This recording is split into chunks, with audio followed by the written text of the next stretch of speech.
Il braccio della betoniera tocca i fili dell'alta tensione, operaio investito dalla scarica, la tragedia a Vidor, la vittima un 43enne di Fara di Soligo, padre di famiglia, 14ª croce nella Marca da inizio anno. A Conegliano, donna incinta travolta da un pirata della strada individuato dopo un'ora, l'uomo aveva assunto cocaina, aveva la patente sospesa, la donna migliore, il bimbo non ha riportato gravi conseguenze. A braccare il 41enne la polizia locale, il quadro giudiziario è grave, dice il comandante, che parla anche di armi spuntate nella repressione di questi fenomeni. Camionista finisce la sua corsa su una laterale di Via Alzaia in Restera, era ubriaco al volante, i vigili di Treviso, poteva fare una strage. Contagi in crescita e ricoveri in terapia intensiva aumentati del 50%, la preoccupazione del presidente della regione che non esclude cambi di colore nelle prossime settimane. Zaia si appella ai cittadini. Via libera di AIFA, la dose booster senza limiti di età per chi ha ricevuto il vaccino monodose Johnson & Johnson e Sputnik, aperte le prenotazioni sul portale regionale. Povertà e fragilità, dati drammatici diffusi da INPS, Caritas e Comune di Treviso, in 2 anni 50.000 richieste di riconoscimento di invalidità e 10.000 richieste di disoccupazione in un anno. A 30 anni dalla morte di Tina Merlin, dal Teatro Comunale di Belluno è partito oggi un forte appello per la libertà di stampa. Sul palco anche Marco Paolini, il ministro D'Incà dice: dedichiamole un monumento. Telespettatori di Antena 3, buonasera e ben ritrovati. Il telegiornale di Treviso. Apriamo con la cronaca e con un numero 14. Tante sono le vittime degli infortuni mortali nella Marca da inizio anno. La 14ª vittima nel pomeriggio a Vidor.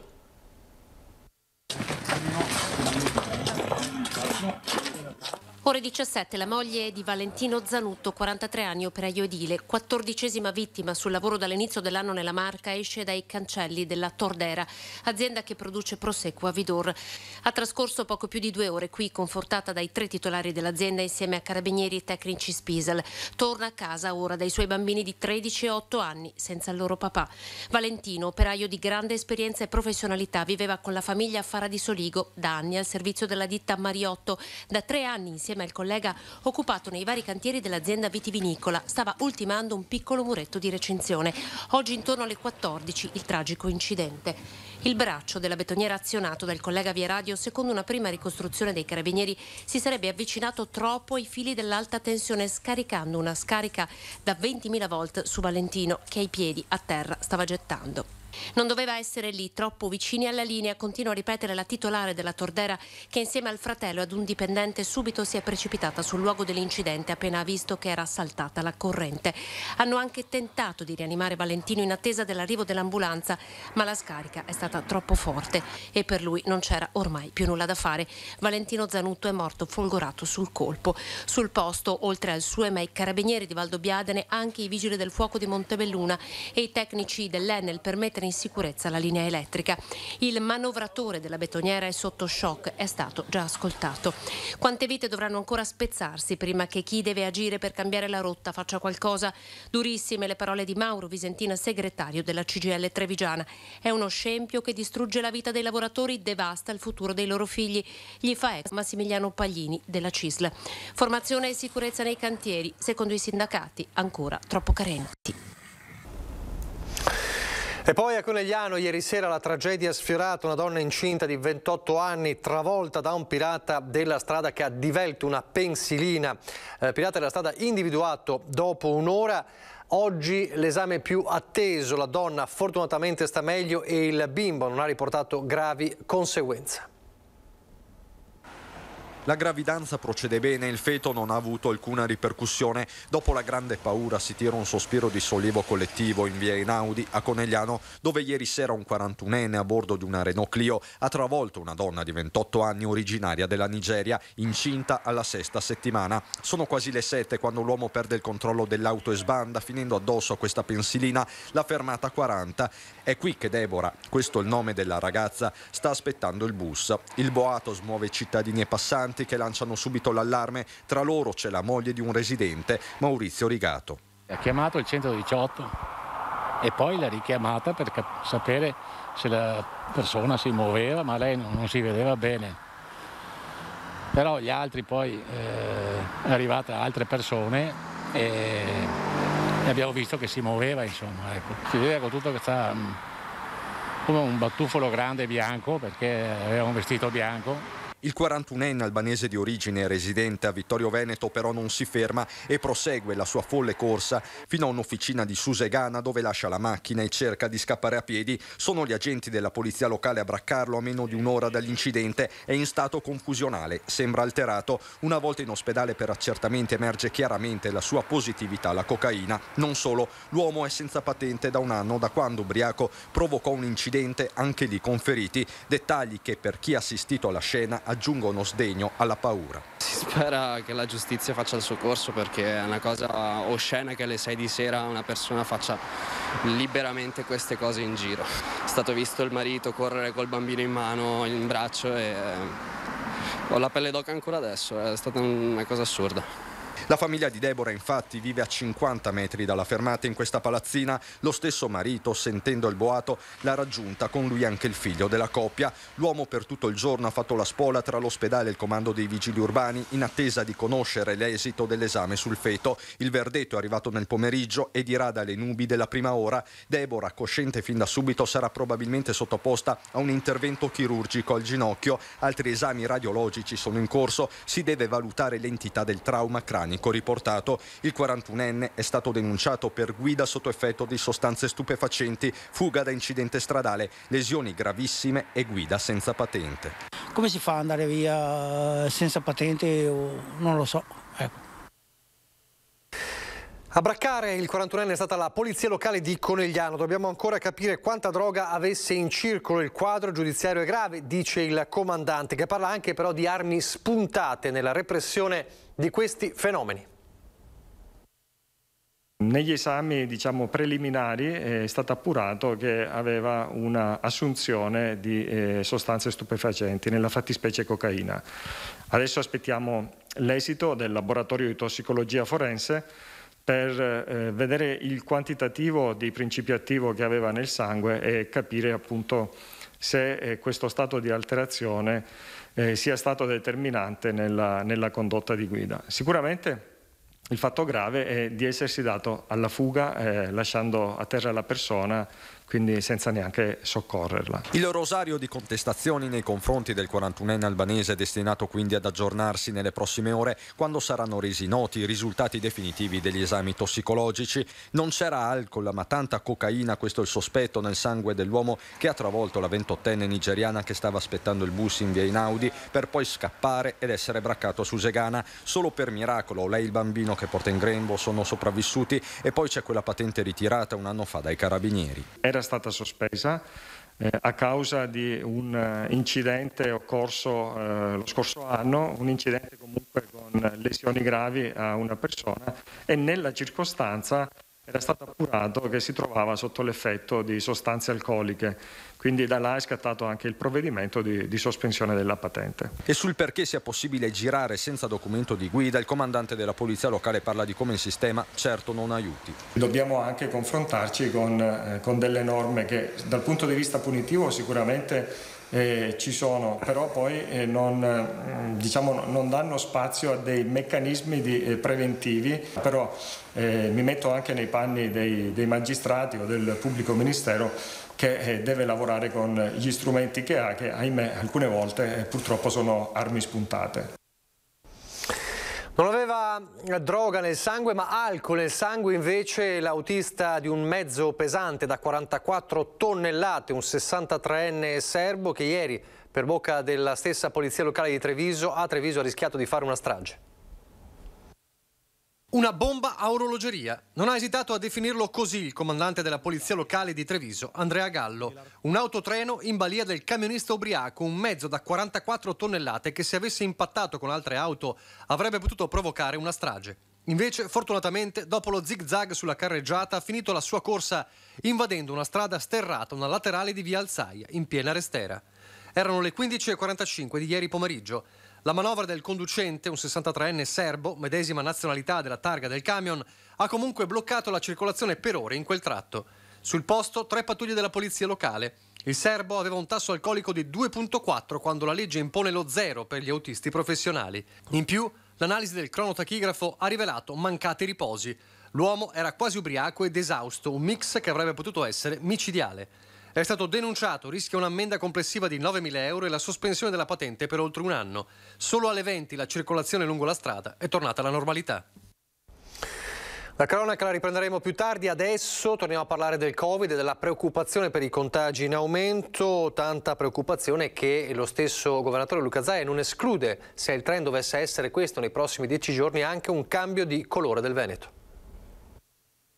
Ma è questo il dato, vi ricordo una settimana fa noi avevamo 30 persone in terapia intensiva, oggi ne abbiamo 46, vuol dire più il 50%. Capite che se in una settimana incrementiamo del 50%, se questo fosse un trend inizio a preoccuparmi. Torna a parlare della pandemia dalla Fiera di Verona il presidente del Veneto, preoccupato per l'aumento dei contagi. Altri 792 positivi nelle ultime 24 ore, ma ad allarmare soprattutto l'incremento dei ricoveri, 234 in area medica e 46 in terapia intensiva. E se ai pazienti Covid si sommano gli altri 356 ricoverati in rianimazione per altre patologie, si capisce la serietà della situazione. È vero che ne abbiamo in 1000 posti, ma è anche vero che per gestirli bisogna cominciare a drenare personale iperspecializzato dai reparti e togliamo sanità a chi ne ha diritto. Di qui la forte preoccupazione di Zaia, che non esclude prossimi cambi di colore del Veneto. Chiudiamo questa settimana in zona bianca, quindi il Veneto resta bianco. Però ragazzi, non sai che c'è scritto su uno dei 10 comandamenti scritto scolpito sulla pietra. Se continuiamo ad andare avanti così, insomma, fra qualche settimana magari qualche diciamo viraggio di colore potrebbe anche accadere, quindi dico, perché buttare via tutto il lavoro fatto semplicemente per andare a mangiare castagne in piazza senza mascherina. L'appello è quello di non abbassare la guardia e spingere ancora l'acceleratore sui vaccini per chi non ha ancora affrontato il ciclo, ma anche per le terze dosi destinate alle persone fragili, ai sanitari e agli over 60 a 6 mesi dalla seconda dose. La novità delle ultime ore riguarda i 76.000 veneti che hanno ricevuto il monodose Johnson & Johnson, che da oggi possono prenotare la dose booster con un vaccino a RNA a prescindere dalla loro età. L'altra novità riguarda chi ha fatto un vaccino non riconosciuto dall'EMA, come lo Sputnik, ad esempio molte badanti o lavoratori dell'Est Europa. Possono fare anche loro la dose aggiuntiva booster, sempre con un vaccino RNA, quindi Pfizer Moderna, dopo 28 giorni e entro i 6 mesi. Infine, un accenno ai focolai conseguenti alle manifestazioni No Green Pass a Trieste, che hanno fatto salire alle stelle i contagi nel capoluogo giuliano.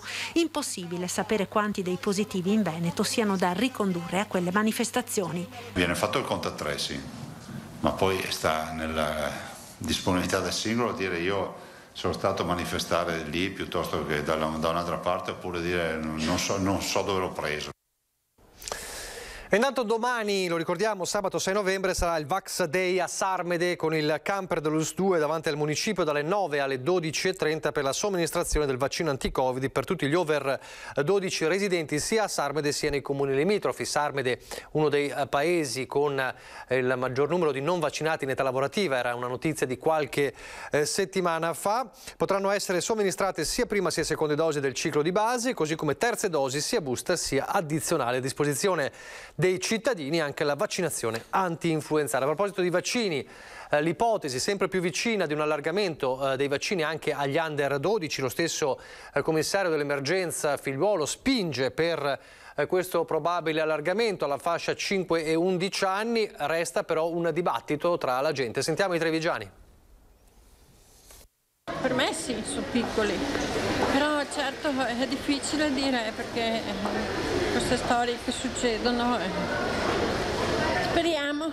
Per me è una cosa opportuna, oltre che giusta, perché è chiaro che i bambini possono portare in casa l'infezione e anche se magari a loro non comporta un peso notevole dal punto di vista della salute, però in casa ci può essere chiunque.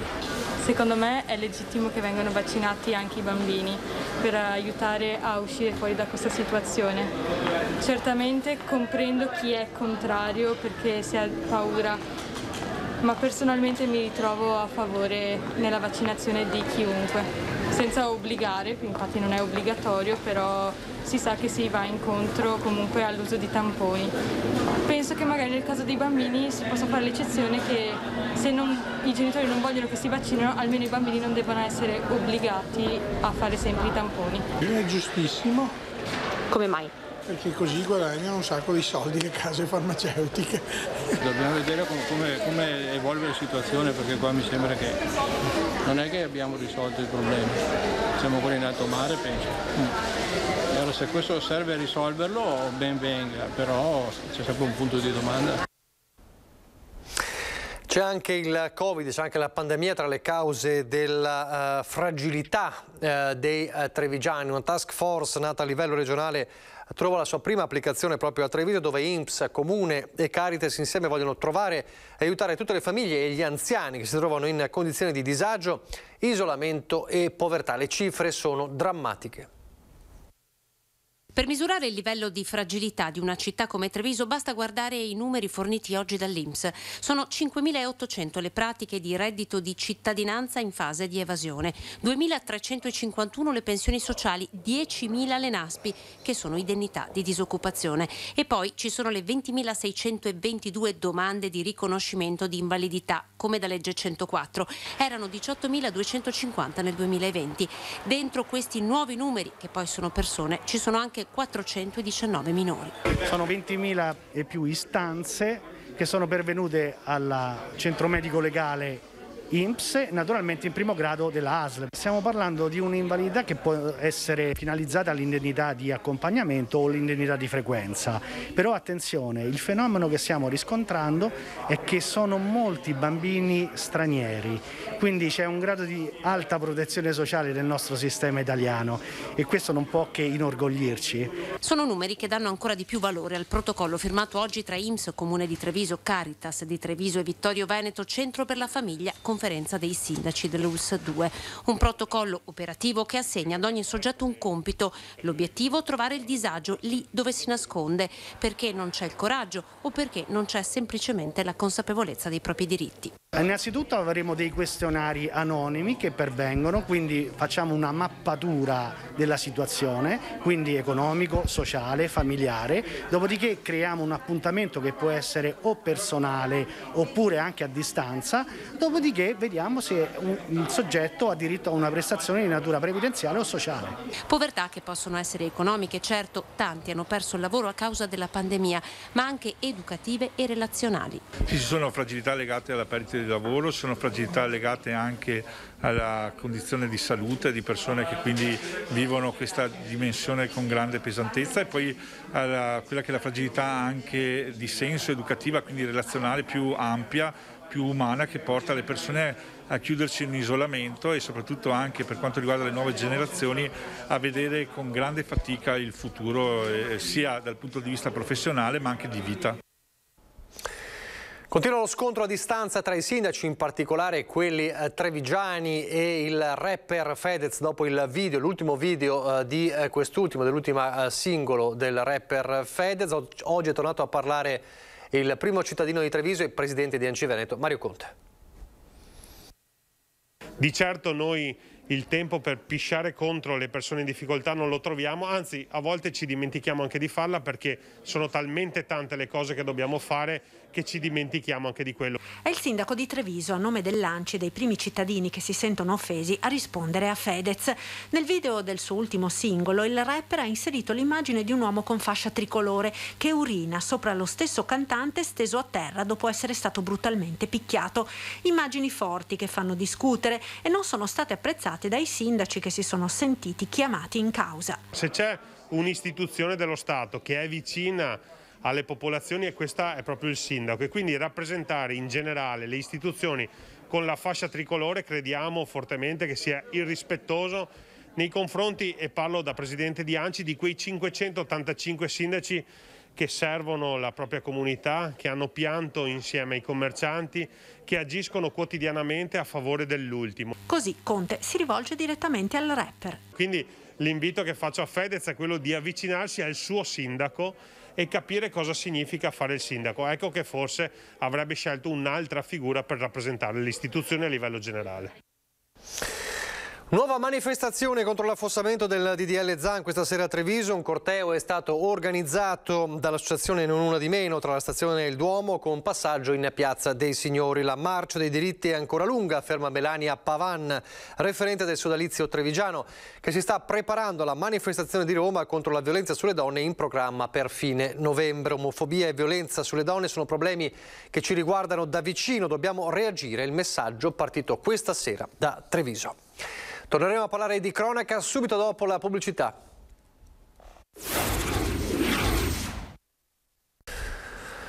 Rieccoci in diretta, il telegiornale di Treviso. Ripartiamo dalla cronaca e parliamo di furti e siamo a Casale sul Sile.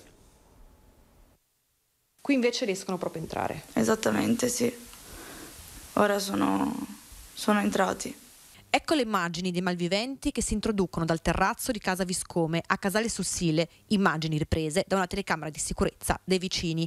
Sono arrivati in macchina verso le 19:30 e dopo essersi arrampicati dalla grondaia forzano la finestra di casa. Ennesima notte dei ladri. Cosa è successo già da allora? Niente, loro sono entrati da qua ovviamente sforzando tutto, hanno rovesciato tutti i vestiti di mia mamma comunque nell'armadio e aperto comodini, tutti quanti comunque hanno aperto anche dove c'erano le cose un po' più intime, ecco, gioielli, tutti quanti i nostri gioielli diciamo quotidiani, anche che noi possiamo mettere ogni giorno.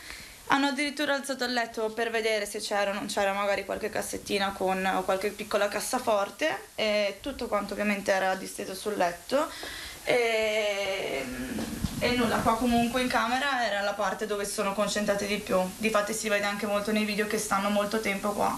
Un appello, quello di Giada, a tutta la città. A tutti quanti, di stare soprattutto attenti, perché comunque noi avevamo il cagnolino, grazie al cielo non gli hanno fatto niente, però sì, non è mai una cosa bella, perché poi non si dorme bene, ecco. E il sindaco di Casale sul Sile, Stefano Giuliato, risponde così all'appello. I carabinieri, sentito anche il comandante, sono sul pezzo, tanto più che noi, avendo una quarantina di telecamere di contesto sul territorio, le indagini si stanno puntando anche su questo strumento che noi abbiamo adottato già da diversi anni per monitorare tutte le vie principali del paese.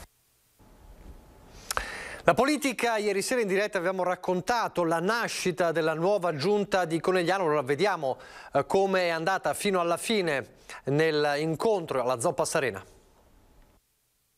È sempre bello vedere tanta gente, poi con l'inno nazionale, ricordando il 4 novembre, un insieme di significati che vuol dire ricominciare, ripartire in sella a Conegliano, ma anche ricordare un grande paese che è l'Italia.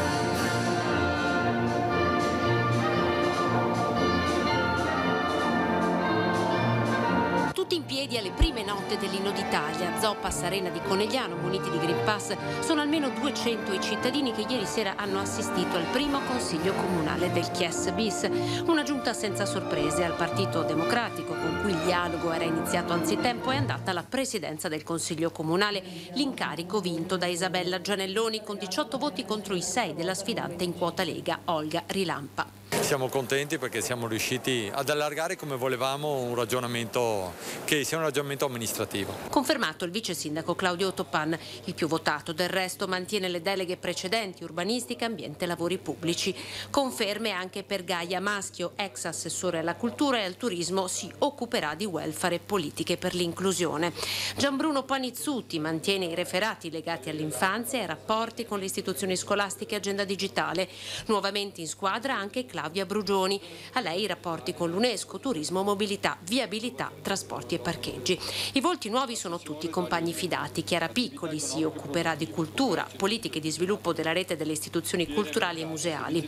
Iuri Dario, ex consigliere comunale, avrà commercio e attività produttive. Lo sport va a Primo Longo, anche lui ex consigliere comunale. Sicurezza, ordine pubblico, polizia locale, bilancio, ricerca di fondi europei ed ex Zanussi restano in capo al sindaco.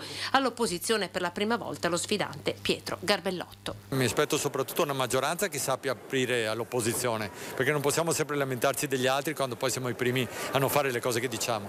Ho assunto un impegno che porterò a termine. Il turismo a Treviso da domani e fino a lunedì sbarca Veneto Experience. Dal 6 all'8 novembre a Treviso, 3 giorni di degustazioni, visite guidate, presentazioni. Questo è Veneto Experience, primo evento integrato di turismo esperienziale che coniuga il turismo e la valorizzazione delle eccellenze del territorio. La Veneto Experience è una nuova occasione di vivere il territorio con un'esperienza turistica di qualità, legata alle nostre produzioni e al valore dei nostri territori. Un nuovo format che amplia l'accesso diretto alle risorse turistico-culturali con l'utilizzo delle tecnologie più avanzate e dei social network, proponendo nuovi modelli di imprenditoria.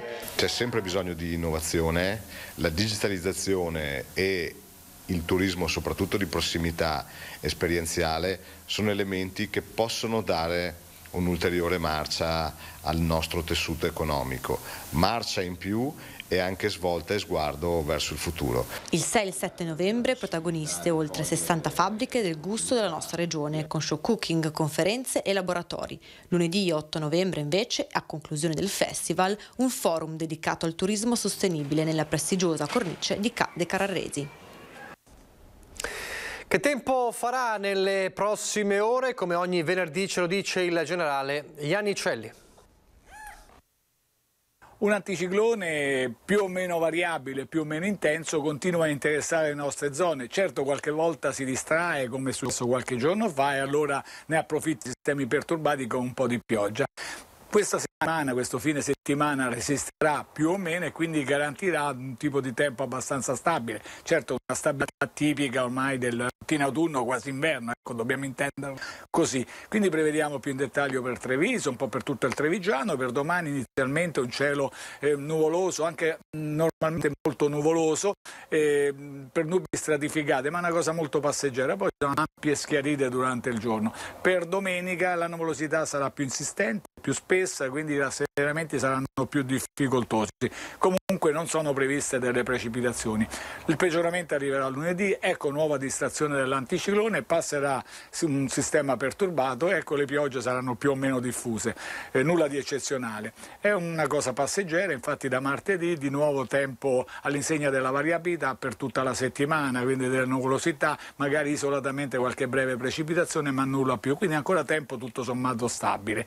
Intanto per i prossimi 48 ore i venti saranno deboli di direzione variabile, le temperature minime tra i 7 e i 9 gradi, valori massimi tra i 16 e i 18 gradi. L'Alto Adriatico inizialmente addirittura molto mosso, poi tenderà al mosso. È tutto. Adesso le notizie dal Bellunese.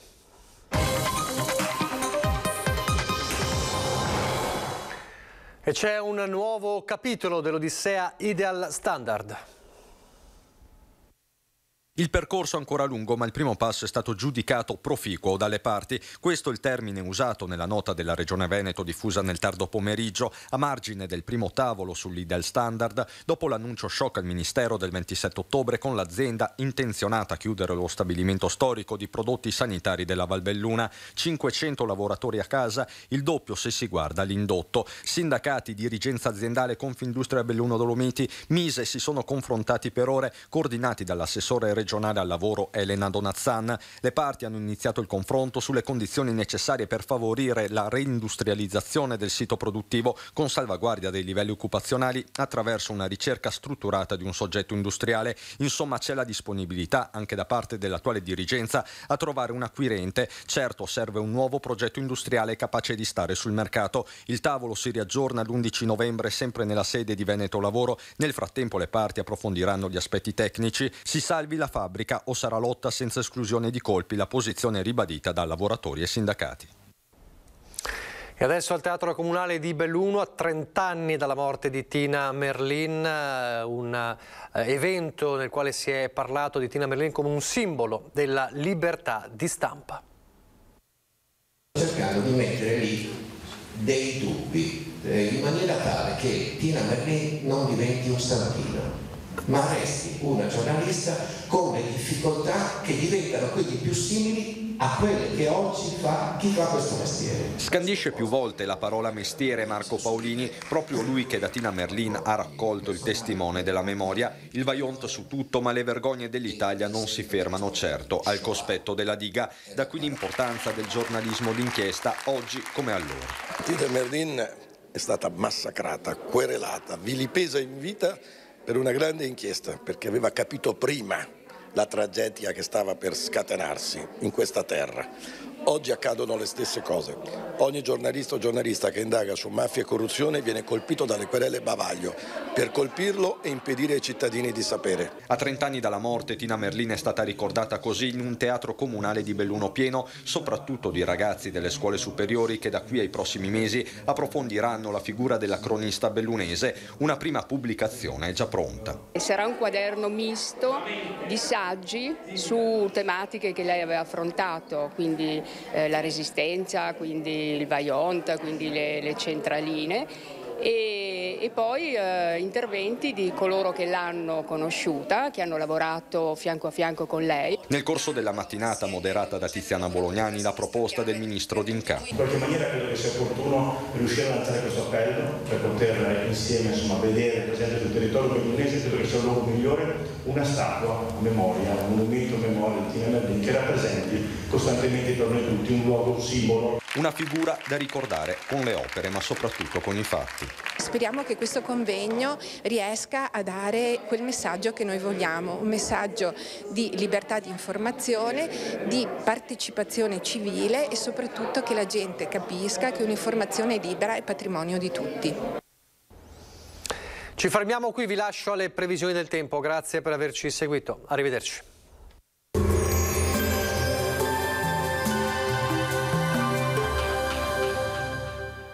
Da oltre 30 anni intrecciamo la nostra storia con la storia di ognuno di voi. Maglificio Anna Maria, storie scritte a maglia. Benvenuti al Meteo. Una perturbazione coinvolge il centro-sud. Il nostro territorio per ora resterà ai margini di tale circolazione instabile e il tempo si manterrà buono. Vediamo il dettaglio. Sul Veneto la grafica di sabato 6 novembre ci mostra un contesto del tutto tranquillo. Avremo infatti un ampio soleggiamento e un cielo sereno o poco nuvoloso. Sarà possibile qualche addensamento ma senza ulteriori conseguenze.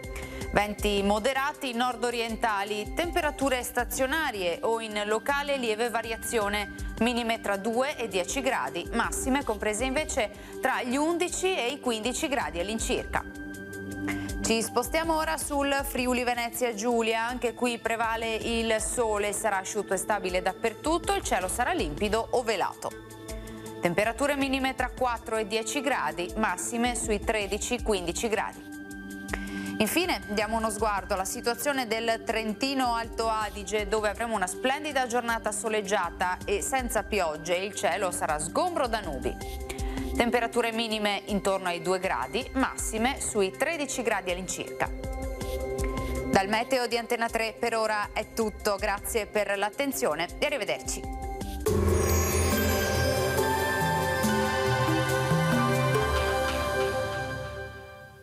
Passa a trovarci nei mercati e negozi più vicini a te e nel nuovo punto vendita di Treviso.